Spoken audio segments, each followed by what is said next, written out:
Le premier objectif, c'était d'organiser la réunion qui a eu lieu aujourd'hui et qui était la première manifestation de ma première mission, qui est de rapprocher le monde diplomatique du monde sportif.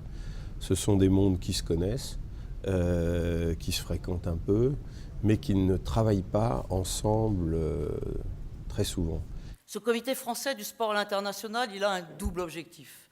À la fois rassembler les forces vives du sport français, du monde de l'entreprise, des fédérations, des différents ministères, et nôtres, cher Laurent, mais aussi le commerce extérieur, mais aussi le tourisme, et donner au mouvement sportif français les moyens d'être l'interlocuteur unique, légitime, incontestable du mouvement sportif international. La première mission qui m'a été donnée dans la lettre de mission, c'est de faire connaître à l'étranger l'attractivité de la France pour organiser des grands événements sportifs internationaux. L'une des échéances à venir aujourd'hui, c'est retrouver le standard des niveaux internationaux de nos événements pour toutes les fédérations. Il ne s'agit pas simplement de quelques-unes. On connaît le football, on connaît le rugby, on connaît l'athlétisme, on sait que certaines fédérations sont mieux outillées que d'autres. L'important, c'est aujourd'hui rendre l'ensemble du mouvement sportif à la hauteur des performances que chacune des fédérations internationales attend d'un événement organisé en France.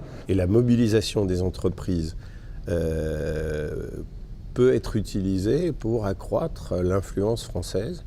La mobilisation des ambassades peut être utilisée à la fois, comme le souhaite le ministre, pour la diplomatie économique avec les entreprises. Nous avons identifié 4 segments porteurs pour les entreprises françaises. Le premier, c'est tout ce qui est autour de la ville durable. Le second concerne la sécurité des événements sportifs. Le troisième concerne l'événementiel. Et le quatrième, c'est la sous-traitance des grands groupes en matière d'équipement. Et nous avons identifié 27 entreprises qui, déjà, commencent à travailler. Nous les avons présentées au BECOC, qui est l'organisme de coordination, ainsi qu'aux différents ministères en charge des appels d'offres. C'est aussi saisir les événements sportifs pour mieux faire connaître la France et faire venir des touristes japonais en France. L'exemple, c'est le Tour de France.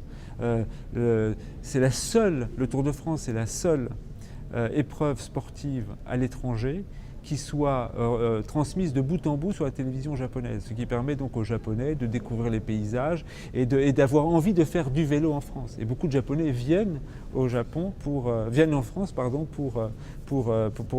le cyclisme et de plus en plus donc pour le sport.